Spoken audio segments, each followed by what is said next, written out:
रामकृष्ण हरी. समाधी घेतली आळंदी भवती शोभे सिद्ध मांदी. सन्मुख उभा अजान वृक्ष देव देती येथी साक्ष. कीर्तन गजरी नामघोष चराचरी. ऐसा सोहळा ऐसा आनंद एका जनार्दनी नाही भेद. विश्वधर्मी प्राध्यापक डॉक्टर विश्वनाथ दा कराड सरांच्या संकल्पनेतून कीर्तन प्रवचनांच्या सोहळ्याचे आयोजन इंद्रायणीच्या घाटावर करण्यात आले होते. माईल्स MIT शिक्षण समूह, विश्वशांती केंद्र आळंदी यांच्या वतीने तीर्थक्षेत्राकडून ज्ञानतीर्थक्षेत्राकडे हा कार्यक्रम पार पडला. या कार्यक्रमाचाच विशेष भाग असणारा कीर्तनधारा हा कार्यक्रम आम्ही या विशेष भागाद्वारे आपणासमोर सादर करीत आहोत.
सदुबोध झाला तोनुरोनिया ठेला ठाईच मुराला अनुभव. हरिमुखी म्हणा पुण्याची गणना कोण करी. साधुबोध झाला, यामध्ये साधू पदाचं आपण चिंतन करून आलो. परंतु ज्ञानोबाराय म्हणतात साधू बोध झाला तो नुरोनिया ठेला, तो जीव दशेत उरला नाही, मग तो कुठं गेला? ठाईच मुराला अनुभव. इथला ठाईच हा शब्द अधिष्ठान वाचक आहे. मग तो अधिष्ठानाच्या ठिकाणी लयाला गेला. मग हरिपाठामध्ये किंवा ठाईच्या पदामध्ये अधिष्ठान हरी घ्यायचं की अधिष्ठान ब्रह्म घ्यायचं? विठ्ठल विठ्ठल विठ्ठल. पूर्वपक्ष निर्माण होईल, महाराज हरी आणि ब्रह्म वेगळं आहे की एकच आहे? वास्तविक तसं पाहायला गेलं तर सृष्टीचं अधिष्ठान ब्रह्म आहे, ईश्वराचं अधिष्ठान ब्रह्म आहे, जीवाचं अधिष्ठान कुटस्थ रूपाने ब्रह्म आहे, जीवाच्या उपाधीचं अधिष्ठान देखील ब्रह्मच आहे. म्हणजे तुम्हा सर्वांचं अधिष्ठान ब्रह्म देखील आहे, आधार देखील ब्रह्म आणि अधिष्ठान देखील ब्रह्मच आहे. परंतु हरिपाठाचा जर विचार केला, ठाईच मोराला अनुभव, इथं ठाईच्या शब्दामध्ये तो ब्रह्म या तत्वाच्या ठिकाणी लयाला गेला का हरीच्या ठिकाणी लयाला गेला? काही जण म्हणतील महाराज तुम्ही फक्त शब्द बदलताय, मग सगुण वाचक हरी घ्यायचा की निर्गुण वाचक हरी घ्यायचा? नाही, तुमच्या बोलण्यामध्ये शब्द फक्त बदल आहे, अर्थ मात्र तोच आहे, तुमची दृष्टी तीच आहे. मग इथं हरिचेतनाच्या ठिकाणी तो मुराला गेला का हरिनामाच्या ठिकाणी तो मुराला गेला? विठ्ठल विठ्ठल विठ्ठल. याच्याकरताच ज्ञानोबाराय उदाहरण देतात. कापुराची वाती उजळली ज्योती, ठाईच समाप्ती झाली जैसी. कापुराची एखादी वात आणि तिचा अग्नीचा संबंध झाला. अग्नीचा संबंध झाल्यानंतर किती तासाने कापूर पेट घेतो? कापूर क्षणार्धात पेट घेतो. हे उत्तम अधिकाऱ्याचं लक्षण आहे. परंतु हे उत्तम अधिकारी सांगितला तो देखील ज्ञानाच्या भूमिकेतूनच सांगितला. आपण बोध या पदामध्ये नामाचं चिंतन करून करत असल्यामुळे या नामाचा अधिकारी कोण आहे? मग उत्तम अधिकाऱ्याला नाम सांगितलं का? नाम सांगितलं तर नेमकं कोणाला? याचा जर आपण विचार केला, सकळासी येथे आहे अधिकार, कलियुगे उद्धार हरिनामे.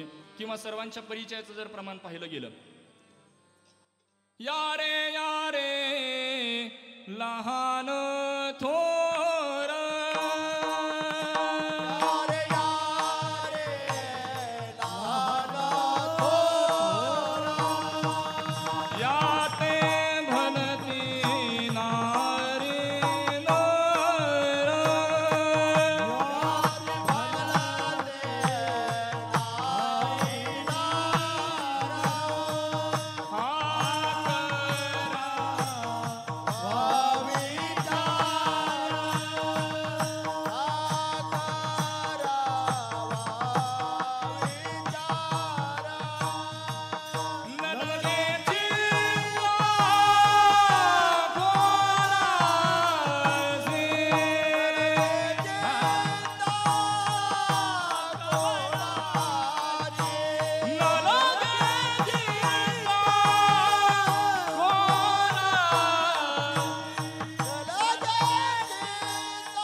भलती नारी नर करावा विचार न लगे चिंता कोणासी.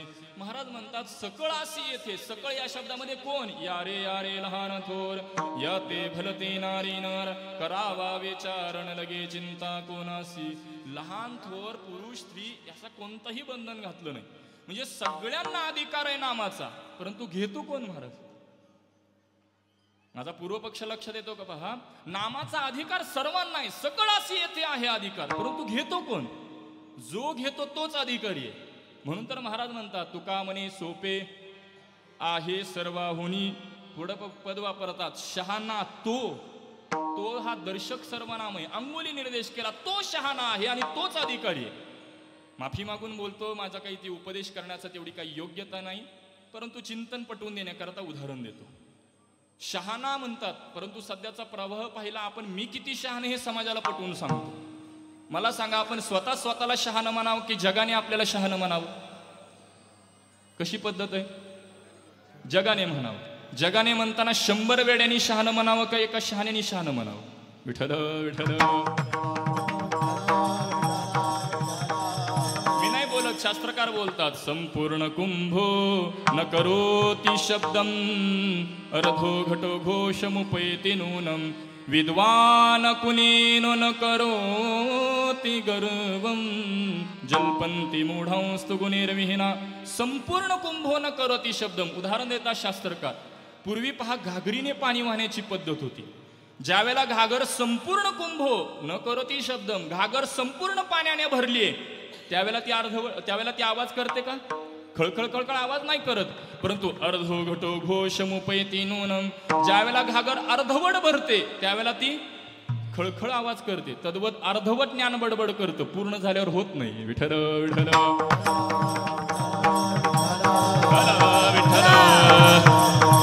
अहो, जो सांगत असतो मी ज्ञानी आहे, तो ज्ञानी नसतोच. याला कारण ज्ञानाचं लक्षण असं आहे शास्त्रामध्ये, ज्यांनी ज्ञान संपादन केलेलं आहे तो मी ज्ञानी हे सांगायला देखील वरत नाही, हे ज्ञानाचं लक्षण. जो सांगत असतो तो अर्धवट ज्ञानी ओळखावा. महाराज बोलतात, तुका म्हणे सोपे आहे सर्व. शहाणा म्हणतात. शहाणा कोणाला म्हटलं गेलेलं आहे? तो धनी. जो नामचिंतन करतो तोच अधिकार आहे, म्हणून तर अधिकारी आहे, म्हणून तर तो पद वापरतात. शहाणा तो धनी, तो अधिकारी. आणि त्या अधिकाऱ्यावरती जर बोध केला तर ठाईच मुराला अनुभव. ठाईच मुराला, बघा, ठेला हा शब्द वापरतात, म्हणजे अधिष्ठानाच्या ठिकाणी तो राहिलेला आहे, लयाला गेलेला आहे. मग इथं अधिष्ठान नाम घ्यायचं, हरिचेतनाच्या ठिकाणी तो लयाला गेला का हरिनामाच्या ठिकाणी गेला, हा पूर्वपक्ष आपण केला. वेळाभावी जास्त पूर्वपक्ष करत नाही, उत्तर मीमांसेकडे येतो. यामध्ये संप्रदायामध्ये नाम आणि नामीचा अभेद सांगितला गेला आहे. एक नाम हरी, द्वैत नाम दुरी. आत्ताच आम्ही चर्चा करत असताना डॉक्टरांनी प्रमाण सांगितलं, अद्वैत कुसरी विरळा जाणे. अद्वैत कुसरी, नाम आणि नामी याचा अभेद सांगितला गेला आहे संप्रदायामध्ये. नाम आणि तत्व एक वेगळं नसून एकच आहे. नामा परते तत्व नाही रे अन्यथा, किंवा एक तत्व नाम दृढधरी म्हणा. नाम आणि नामी भिन्न नसून एकच आहेत. मग हा नामरूप झाला, तत्वरूप झाला, ब्रह्मरूप झाला, हे म्हणणं वेगळं ठरेल की एकच आहे? विठ्ठल विठ्ठल विठ्ठल विठ्ठल. परंतु हरिपाठात म्हणायचं नेमकं काय? महाराज तत्वरूप झाला, नामरूप झाला, ब्रह्मरूप झाला, असं जरी आपण एकच म्हणणं असेल, परंतु हरिपाठात ब्रह्मरूप म्हण, अनुभवामृतामध्ये ज्ञानेश्वरीमध्ये ब्रह्म म्हण. हरिपाठ हा ग्रंथ नामप्रधान आहे आणि म्हणून तो हरिरूप म्हणजे तो नामरूप झालेला.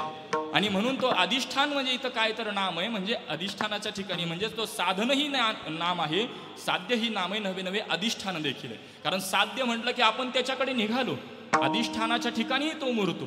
आणि म्हणून तर तुकोबराय स्वानुभवातून सांगतात, अधिष्ठानाच्या ठिकाणी लयाला म्हणजे नामरूप झाल्यानंतर माझी मज झाली अनावर वाचा, छंद या नामाचा घेतलासी. महाराज म्हणतात, माझी वाचा, माझी वाणी माझ्या ताब्यात राहिली नाही. याला कारण ती अधिष्ठानाच्या ठिकाणी म्हणजेच नामाच्या ठिकाणी लयाला गेली. संत जनाबाईंचं चरित्र पहा. संत जनाबाईंच्या गौऱ्या विठ्ठल विठ्ठल बोलत असत. आता संत जनाबाईंच्या गौऱ्या विठ्ठल, ज्येष्ठ कीर्तनकार मंडळी बोलायची बरं, जनाबाईंच्या गौऱ्या विठ्ठल विठ्ठल बोलतात. आता माणसं गौऱ्यावर चालली तरी विठ्ठल विठ्ठल म्हणत नाही, असं ज्येष्ठ महाराजांचं म्हणणं असायचं. माझं काही तेवढा अधिकार नाही. चिंतन एकच पटवून सांगायचं आहे की संत जनाबाईंच्या स्पर्शाने जर गौरी विठ्ठल विठ्ठल बोलत असतील, म्हणजे संत जनाबाईंचं अधिष्ठान काय महाराज? नाम. आणि नामाच्या ठिकाणी त्यांचं जीवन लयाला गेलं. चोखोबाऱ्यांचं जीवन चरित्र पहा. ज्यावेळेला भगवान परमात्मा भक्त शिरोमणी नामदेवरायांना सांगतात, माझ्या चोखोबांच्या अस्थी घेऊन या, त्यावेळेला नामदेवराय विचारतात, चोखोबांच्या अस्थी कशा ओळखू? नामदेवराय सांगतात, ज्या अस्थीतून माझ्या नामाचा ध्वनी बाहेर येतोय त्या अस्थी माझ्या चोखोबांच्या. चोखोबांच्या जर अस्थी विठ्ठल विठ्ठल बोलत असतील तर चोखोबारायांचं अधिष्ठान काय महाराज? नामच. आणि अशा अधिष्ठानाच्या ठिकाणी चोखोबाराय लयाला गेलेले आहेत. म्हणजे चोखोबारायांचं अधिष्ठान नाम संत जनाबाईंचं अधिष्ठान नाम, जगद्गुरु तुकोबारायांचं अधिष्ठान नाम, तर मग ज्ञानोबारायांचं अधिष्ठान काय? नामच. म्हणून नामरूप झाला ही अवस्था प्रतिपादन करत असताना महाराज एका ठिकाणी म्हणतात, तुका म्हणे आम्ही झालो अग्निरूप. अग्निरूप झालो म्हणजे काय? काही जण म्हणतील तसं पाहायला गेलं तर ज्ञानही अग्नी आहे, नामही अग्नी आहे. परंतु जर शाळेत एखादी जर शिक्षक मॅथमॅटिक्स शिकवत असतील तर सायन्सकडे जातील का ते? नाही जाणार. तो त्यांचा टॉपिक पूर्ण करतील. तद्वत जर नामाचा विचार चालू असेल तर संत महात्मे ज्ञानाकडे कसं नेतील?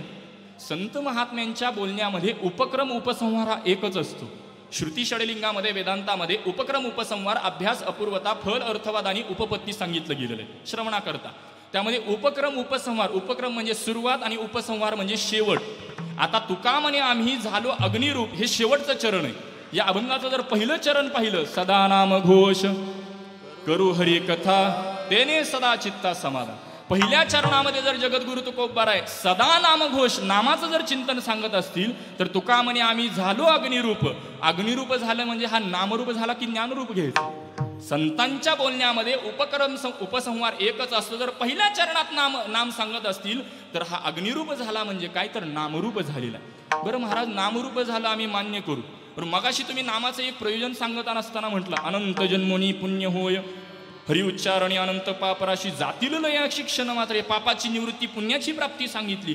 परंतु इथं काय सांगतात, तुका म्हणे आम्ही झालो अग्निरूप लागून येते पाप पुण्यांगा. मगाशी सांगितलं तुम्ही पापाचा नाश आणि पुण्याची प्राप्ती, आणि इथं म्हणतात लागून येते पुण्य पाप पुण्यांगा. पापाची निवृत्ती आम्ही मान्य करू, एक वेळ मान्य करू, ठीक आहे चला. पुण्य लागत नाही ही संगती कसं काय महाराज? याच्याकरता जर आपण चिंतन केलं तर तो नाम ज्यावेळेला उपासना साधन या भूमिकेतून घेतो त्यावेळेला ते निर्माण होणारं पुण्य त्याला लागतं. परंतु ज्यावेळेला तो नामरूप होतं त्यावेळेला त्याची आसक्ती नसल्या कारणानं, त्याचे जे काही उपाधीला त्याचं काही ते लागत नसल्या कारणाने त्याला ते स्पर्श करत नाही. नामरूप झाल्यानंतर ते निर्माण झालेलं पुण्य त्याला ते स्पर्श करत नाही. असा तो नामरूप झाला, तत्वरूप झाला, ब्रह्मरूप झाला. म्हणून तर ज्ञानोबाराय त्याच्यासाठी उदाहरण देतात, कापुराची वती उजळली ज्योती. नामरूप झाला म्हणजे तो अधिष्ठानाच्या ठिकाणी लयाला गेला, ठाईचं समाप्ती झाली जैसी. आता परंतु यात शेवटचा अंतिमचा पूर्वपक्ष राहतो महाराज. पहिल्या चरणामध्ये ठाईचं मुराला असं म्हणतात आणि दुसऱ्या चरणामध्ये ठाईचं समाप्ती असं म्हणतात. याची कारण मीमांसा काय, तर पहिल्या चरणामध्ये ठाईचं मुराला असं जे म्हटलेलं आहे, कारण जीवदशा ही फक्त लयाला गेली, ती बाहेर येऊ शकते म्हणून ठाईचं मुराला वापरलं. परंतु कापुराची वाती उजळली ज्योती ठाईचं समाप्ती वापरलं, कारण उदाहरणामध्ये त्याची समाप्ती. मग असा तो ठाईचा मुरा लागला. परंतु कशाने मुरतोय? अनुभवाने मुरतो. कीर्तनधारेच्या आजच्या भागात इथेच थांबूयात. भेटूयात नव्या कीर्तनासह पुढच्या कीर्तनधारेत. तोपर्यंत रामकृष्ण हरी. ज्ञानदेव गोडे संगती सजनी, ज्ञानदेव गोडे संगती सजनी.